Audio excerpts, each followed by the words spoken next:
Hello, 7th graders. This is Mr. Shear, and welcome to Day 2, Part 2 of the Lewis and Clark Expedition, The Core of Discovery. A reminder, your assignment today is Part 2 of the Ed Puzzle on Lewis and Clark. So yesterday you should have watched Part 1. Today is Part 2. So your assignment is an Ed Puzzle. As far as this video that you're watching right now goes, I would recommend that you either watch this video, my explanation of the Lewis and Clark expedition, or you come to the Google Meet. But if you come to the Google Meet, you don't have to watch this long video. If you don't come to the Google Meet, I do recommend that you continue to watch this video. Either way, you got to do the Ed Puzzle. So the Ed Puzzle is a required assignment. So where I left off. The expedition had just met Sacagawea's long-lost brother, Kamiawat, who is the chief of the Shoshone tribe. And the expedition is at a loss for horses. Remember, they travel by boat. They didn't bring horses. So they need horses in order to cross the Rocky Mountains. And they are desperate when they come across a tribe, and it turns out that the chief of the tribe is Sacagawea's brother. So Kamiawat trades him horses. And if you're wondering, this is from the journals of the expedition.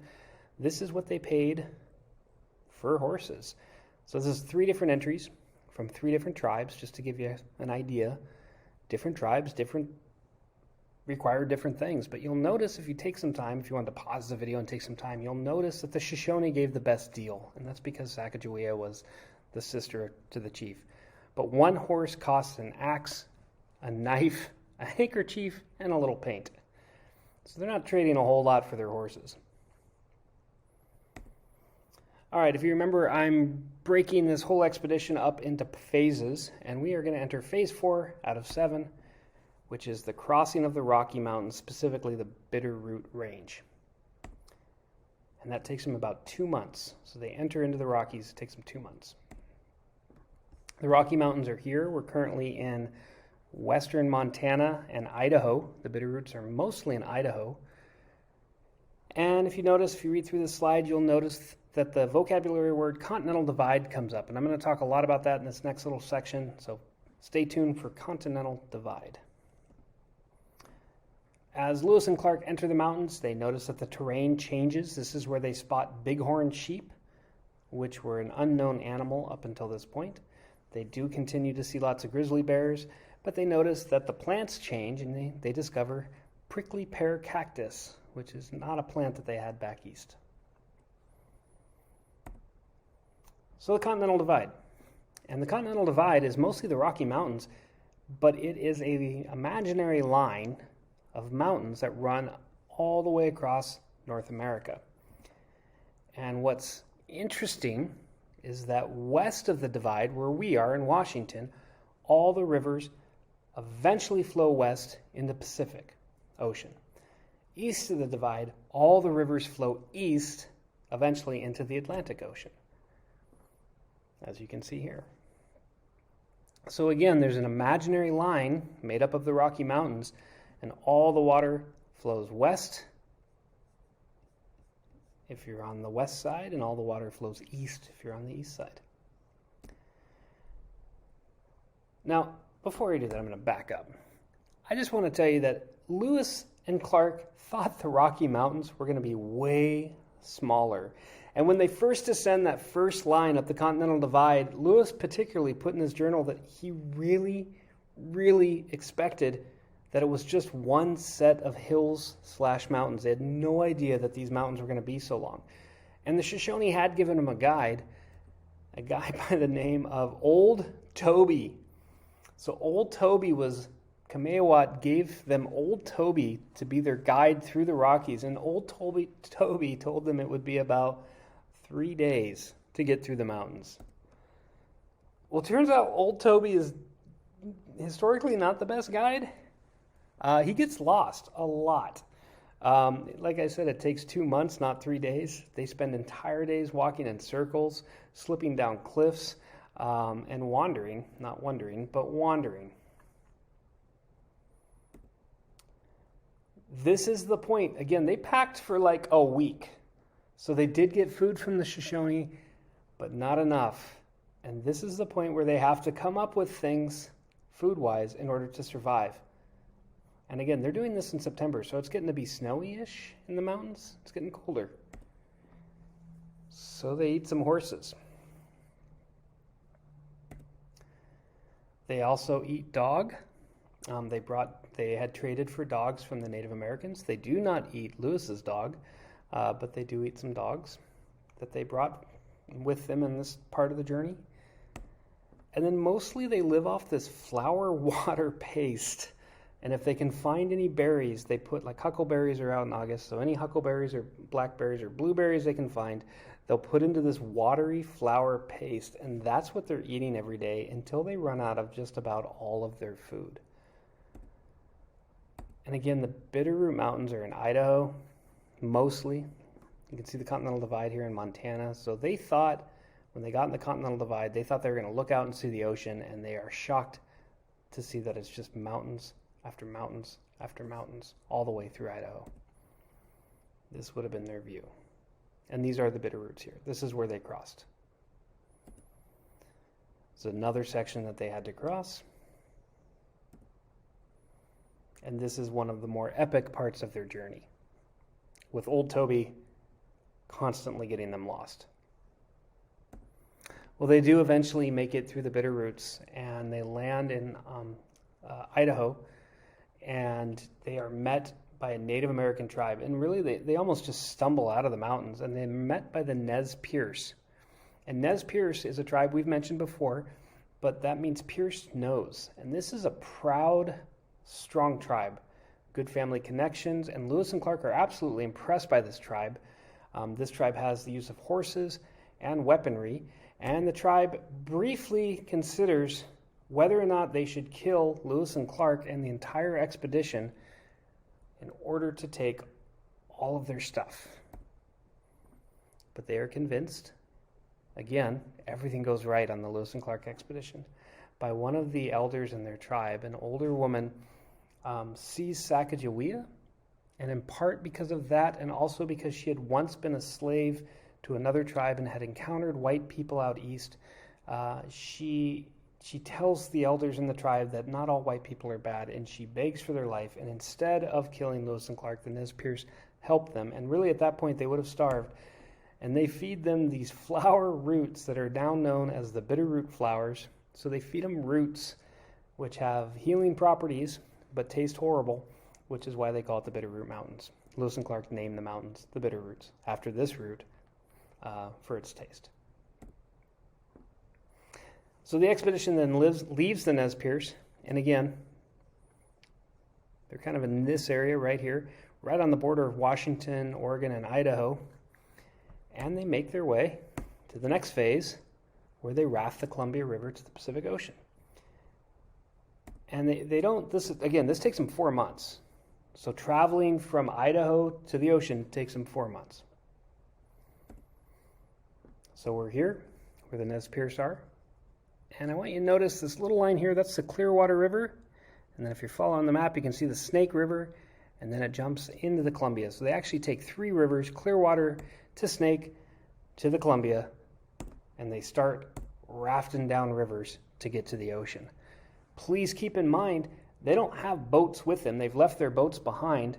They've taken horses through the mountains. They've been on foot. So they had to make their own boats. So they're chopping down trees and carving out canoes, and then just paddling ahead with no idea what's going to come up. There are some rapids, particularly on the Snake, and a little bit on the upper Columbia. And people still whitewater raft. This is actually the White Salmon, which is one of the tributaries of the Columbia. So as they're rafting along the river, they are shocked that Native Americans come out to watch. And a lot of Chinook natives, as well as other tribes, start to come watch them raft along the river because of 2 reasons. One, it is a novelty. Here is 45 white people rafting down a river, something the natives had never seen. And number 2, some say that the natives are hoping for their boats to flip and they're going to get all their stuff. And basically, I like to think of it, though, it's just got to be an absolute insane novelty. Be like watching aliens come down a river. And then, of course, Lewis and Clark, I think I told you the story before, are shocked that mostly it's the Chinook who've been trading with the boats that were coming here, trading goods. The Chinook have learned a little bit of English, so they're yelling at Lewis and Clark in English as they raft down the river. Eventually, they get to the lower Columbia and the Pacific Ocean. And there they meet two major tribes, the Clatsop, who live on the southern part in Oregon of the Columbia, where Astoria is, and the Chinook, who live in Washington. And then they take a vote on where to stay. Do they want to stay to the south in Oregon with the Clatsop Indians, or do they want to stay in the north with the Chinook? And this is a historic vote because they let York, who's an African-American slave, and Sacagawea, who's a Native American woman, they let them vote as equals, and they take a vote on where to set up a fort. And that might not sound like a big deal, but it is the first known instance of an African-American and a woman voting in the United States. And it just shows you that Lewis and Clark at this point, even though they're in charge, this is an expedition where everybody has turned into equals. Everybody holds their own.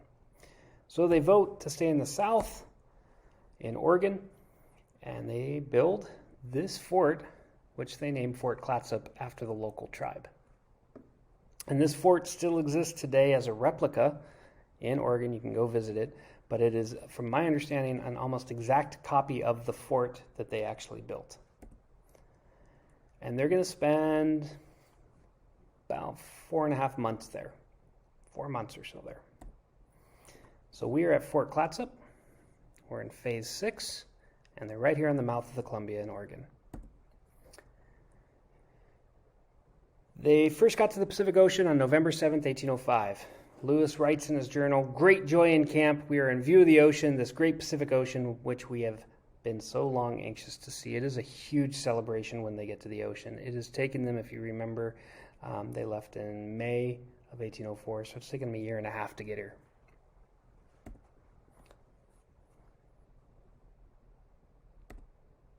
And just some more pictures of Fort Clatsop.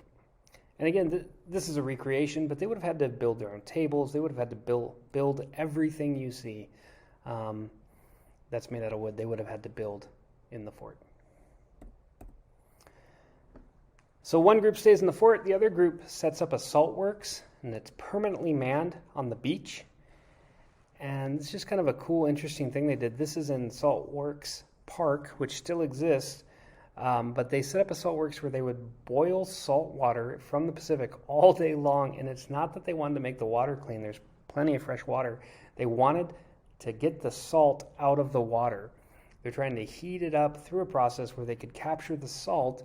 They would then take the salt and any elk or meat that they would find and shoot and hunt. Any animal that they could kill, they would then salt it. And what they're really doing is making beef jerky for the walk home. They don't have enough food to get home. So they spend all winter with one team basically just getting salt ready to make beef jerky for the trip home. Now, this whole period is marked by rain. In fact, it rains every day but 12. Welcome to Washington, welcome to Oregon. And they are not used to it. And so the journal entries from the explorers at this time are actually fairly depressed. It's a fairly depressing winter. They're not used to rain. Here in Washington, we're kind of used to it. They're not used to it. They find this absolutely gloomy. And Lewis himself gets a little dark. His journal entries turn dark. And on his birthday, he actually writes this: "This day I completed my 31st year and conceive that I have in all of human probability now existed about half the period which I am to remain in this sublunary world." So he says, all right, I'm halfway through my life and I'm 31. And he reflects that I had yet done but very little indeed, to further the happiness of the human race or to advance the information of the succeeding generation. So he's writing that he hasn't done anything important with his life. He's just hiked across the country, the first person ever in the most famous expedition in American history, and he doesn't feel like he's done anything. It's just, this is when Lewis starts to get dark, and this is now people looking back say that they didn't have this diagnosis back then, but he probably suffered from depression. Several of his entries in this time just have a single word of rain, or more rain, or rain again. All right, so the last phase, of course, is the return journey home. And just like a movie, the return journey is always really fast, right? Like Lord of the Rings, how they have to get all the way there, and then they just get picked up by eagles. Whatever. So it's kind of like that. All right, so the return journey is much faster. It takes them about 6 months. It is way faster, and I'm going to gloss over a lot of it for the sake of time. And again, they leave in March. They leave Fort Clatsop, and it takes them about 6 months. They get home in September of 1806. So they raft back up the Columbia, and it's basically, in many ways, a reverse. One thing that's completely different, though, is Meriwether Lewis. He's irritable on the return. He's kind of a different leader the whole way back, and as they get closer and closer and closer to St. Louis, he seems to be getting more and more depressed. He's irritable, he's quick-tempered. At one point on the Columbia River, Native Americans steal his dog, and he just walks around belligerently, almost kills a bunch of natives until his dog is returned. And his dog is returned. But he's not the same calm, cool, collected Lewis that he was on the journey out. And this really culminates with the death. He does kill a Blackfoot Indian, and a couple of the other explorers kill a second Blackfoot Indian. But the Blackfeet are a tribe in Montana. The stories differ, and people who argue history still argue about this. But at some point, Lewis and Clark split up, and with the intention of returning, and they do return to each other, but they split up the expeditions. And Lewis's group meets a tribe of 7 or 8 Blackfeet Indians. They spend the night actually gambling, talking, and gambling for fun, and in the morning, the Blackfeet leave. The Blackfeet Nation still says all that their Indians were doing was taking what they had won from Lewis. So I guess he lost at gambling. However, Lewis's story goes that they were stealing, and he loses it, and he kills a Blackfoot Indian. A fight breaks out, and another Blackfoot is killed. And this is the only physical skirmish they have with Native Americans on the whole journey. Now, what's sad about this is that the Blackfeet then would go on to close their borders to whites for the next 80 years. And they would go on to become one of the most dangerous tribes to white settlers in the area. But this really sours an entire nation of Native Americans against white people. So they get back to St. Louis on September 23rd, 1806. It is a huge jubilation. Everyone is surprised to see them. Nobody had heard from them since they were in the Mandan village back in February of 1805. Many people assumed they were dead or lost and that they'd never be seen again. They are shocked. The America and the United States is shocked that they make it back. And then the men kind of go their separate ways. Each man's given 1,600 acres of land, and depending on your rank, you were paid $1,000 to $3,000, with Lewis and Clark getting the most, just under $3,000 for their 2.5 years of service. And then Sacagawea. So Sacagawea stays in the Mandan village with her family. 3 years after the expedition, she gives birth to a second child, a girl, a daughter named Lizette. And then nobody really knows, but Sacagawea dies somewhere around 1812. Nobody knows the exact date. And her husband, Charbonneau, brings both Jean-Baptiste, the little baby, and their new daughter, Lizette, to William Clark and asks William Clark if he will raise Sacagawea's children, and he does.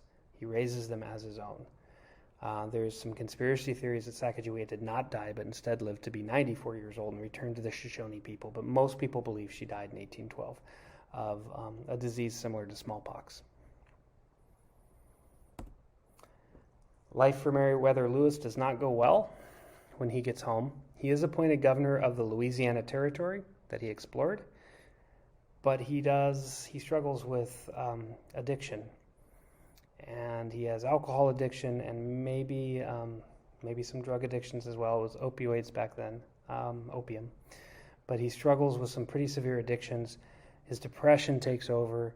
He makes poor financial decisions, and then in 1809, just 5 years after the expedition, he reportedly commits suicide in an inn. This is a recreation of the inn where he was at in Tennessee. He's on his way to Washington, D.C. to clear his name, actually, when he reportedly kills himself. Some historians argue that he was actually murdered, but any which way you look at it, it's sad all the way around. But he dies under mysterious circumstances in 1809. William Clark, on the other hand, lives a good life when he comes back. He actually had written a lot about a girl that he liked in the journey, a woman by the name of Julia. He marries her and he has 5 children with her.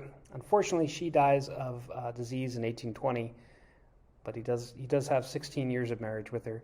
And then he gets remarried and has 3 more kids, plus he adopts 2 kids, so William Clark has 10 children and a huge family, which he'd always wanted. He becomes governor of the Missouri Territory, and he also becomes superintendent of Native American affairs, Indian affairs. And he spends the rest of his life arguing on behalf of Native Americans and saying that Native Americans we should preserve their culture, we shouldn't take their lands unfairly, and he becomes an advocate for Native Americans. He dies in 1838 of natural causes. So the last little bit, impacts of the expedition. Well, the big bad impact of this is it really ushers in the end of Native American independence from the United States. This is the end of Native Americans not having to interact and deal with the United States government who wants to take their land. Also, specifically, some tribes like the Teton Sioux and the Blackfeet become more violent after this expedition because they no longer trust whites. And the good. Really, this expedition helps establish the United States, later making a claim to the Oregon Territory, which includes Washington. They discovered 122 new animals, 174 species of plants are discovered. It's now seen as the greatest American expedition ever, and it really created the map of the United States that we know today. But the big thing, of course, and I know this story gets told a lot. Everybody's heard of Lewis and Clark, but there's a good reason for it.